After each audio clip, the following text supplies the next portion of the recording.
Hi everyone, it's Jack back with another video, and today I'm going to be talking about probably the most famous REIT available on the market and one of the most popular dividend income plays, and that is Realty Income, ticker symbol O, currently trading with a dividend yield of 6.2% on a forward basis. That's the highest dividend yield on cost available for this business since 2014. We're seeing the lowest prices we have since March 2020.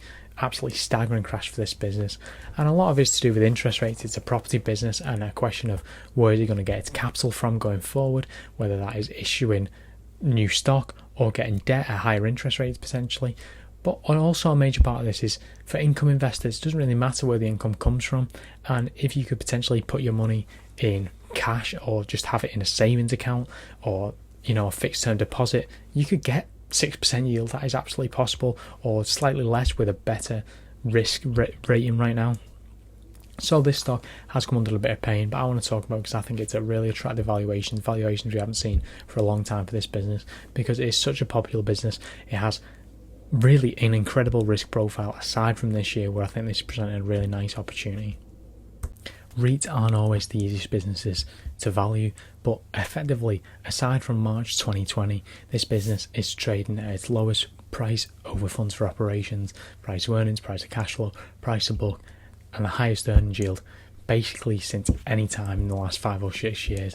And like I said, the lowest yield on cost since 2014, and the business has got significantly better since 2014. That earnings yield of 2.7% is reasonable in my opinion for this sort of business. And a price to book value of 1.14 is pretty much as good as you can ask for in this industry, in my opinion, particularly for a REIT of Realty's quality. Dividend growth for this business has been very, very impressive, not since 2014, which is what this graph shows since, but since it's joining the public market in the early 1990s. Absolutely exceptional growth, hundreds of quarters of consecutive dividend growth. You can see it's only really gone in one direction, that's up and to the right, and at a decent cadence. And right now we're looking at around $3 per share, just shy of $50 price. These charts are from the Q2 2023 report, so numbers wise they are a little bit out of date, but I think generally as a whole they illustrate a really good point, which is that this is an incredibly low beta business. Obviously that doesn't really hold when this business is down 15 or 20% this year, but generally for the majority of the time this business is an exceptionally low beta business, which is why it's such a popular income investment, and it provides total compound annual growth rates are really impressive when compared to peers and other S&P 500 companies at this very low beta. So historically they've delivered more return, you call it, per unit risk versus the vast majority of S&P 500 companies. The return per unit risk and how they've calculated it is in the 91st percentile of all S&P 500 companies, and that's including the 2008 financial crisis, it's including the 2020 crash. They've had a compound annual growth rate of 14.2%, again calculated from Q2 2023, and a beta of just 0.5, which is absolutely outstanding and puts it in a really, really strong position versus generally all REITs really, but particularly S&P 500 REITs. A couple of the reasons why Realty Income is able to provide such superior stability versus bog standard S&P 500 REIT is they have excellent portfolio occupancies. Some rain or shine, see the lowest year end portfolio occupancy is 96.6% for Realty Income. The average S&P 500 was 91.9%, and the historical median is 98.2% compared with 94.2% for the rest of the S&P 500. That is absolutely excellent outperformance and just shows what a quality operator Realty Income is. Percentage of years with negative dividend growth 0% for Realty, 10.7% for the rest of the S&P 500 REITs, and the dividend compound annual growth rate, well, not absolutely outstanding. And again, this is part of the reason why it's lost some value recently, is because you can just get better with the higher interest rates that are around now. But a 4.4% dividend compound annual growth rate versus 3.1% for the wider market. They have an excellent credit rating, among the highest of all REITs, and an A3, A- credit rating is absolutely outstanding for this sort of industry. So there are very few, or essentially one or two, with an A credit rating. Absolutely outstanding from Realty. How they are able to achieve this is, one, absolutely excellent diversification. Of the top 20 clients you see, the highest one is 3.8%, and that's at Dollar General. Only 4 of them above 3%, and a wider range of the clients. That's just the top 20 in terms of annualized contractual rent. Wide diversification geographically across the United States. North America is by far the largest market, but not really so concentrated in any one state. 10.1% in Texas, that is by far the most concentration, and they are breaking into the European market, predominantly in the UK, at 10.5% of the annualised contractual rent, which is now the largest provider of rent, is coming from the UK. And you look at the actual businesses that they're investing in, they're all pretty much recession proof, or not recession proof, but certainly recession resistant, all weather type businesses that everyone needs, and that there's going to be very few large changes, very few bankruptcies in this industry. You look, Dollar General, Walgreens, Dollar Tree, so these sort of dollar stores are pretty much recession proof. FedEx, B&Q, Sainsbury's, Tesco, Walmart, Sam's Club, CVS, these are all what I would consider all-weather companies. The stocks themselves are relatively blue chip. Very rarely do they have massive swings in earnings, and this is very much a deliberate thing from Realty Income. It's very obvious that their strategy is to invest in mainly non-discretionary, low price point or service-orientated businesses, and that is effectively insulates it from a lot of retailer bankruptcies. They have very limited exposure to apparel, which was as 40 bankruptcies, which is of total retailer bankruptcies since 2018. That's an enormous amount.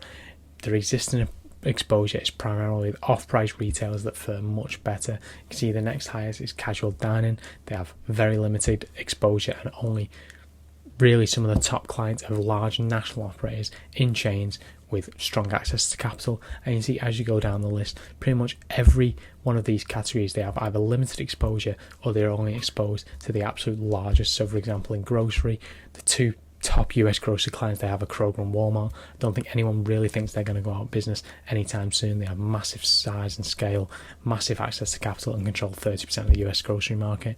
In the UK, they have Sainsbury's and Tesco's. Tesco's controls almost 30% of the UK grocery market on its own, and both these businesses have access to significant capital and are almost getting on for too big to fail, and all would be certainly bought out by a competitor if this was to happen. So generally, they have a really, really strong approach and disciplined approach to buying properties, and this net lease model is extremely strong and has provided them with real stability going forward, and stability of earnings, and therefore stability of dividends, stability of dividend growth is exactly what I want in a REIT. That's kind of the end of my main thesis. Next bit I just thought was an interesting aside is that they are now decided to invest in parts of the Las Vegas Strip. So they invested just shy of $1 billion, around $950 million in the Bellagio, around a $5 billion valuation, so call it 20% of this business. And you can see many of the attractions for this. It's generally quite all-weather. You may be getting a relatively attractive valuation because of the Las Vegas gambling revenues have kind of struggled to get back up to where they were pre-pandemic. I think this is just an excellent move. They're slightly moving outside the wheelhouse, which generally worries me with these type of businesses, but Realty is just such a strong owner-operator that I'm absolutely fine with this, and the reason for this is spot on in my opinion. The reason for this, in my opinion, is pretty sound. They think Las Vegas has demonstrated significant resiliency through a lot of cycles. As you can see, from 2012 to 2022, the only significant down years are in 2020 and 2021, which is obvious. 20% peak to trough decline in 2020. It had essentially fully recovered in just 1 year and reached significant new highs in 2022. And there are significant structural tailwinds. There's been a lot of recent investment in entertainment venues, particularly as has been in the news a lot recently, is the MSG Sphere, which is a $2.3 billion project. There's been a lot of spending here, massive infrastructure investments expected, the Vegas Loop and the Brightline West rail lines. I think there's a lot to be excited about in terms of Las Vegas real estate, particularly if you're a Realty Income investor. I don't really think there's too much more to say. In my opinion, Realty is the absolute gold standard for REITs.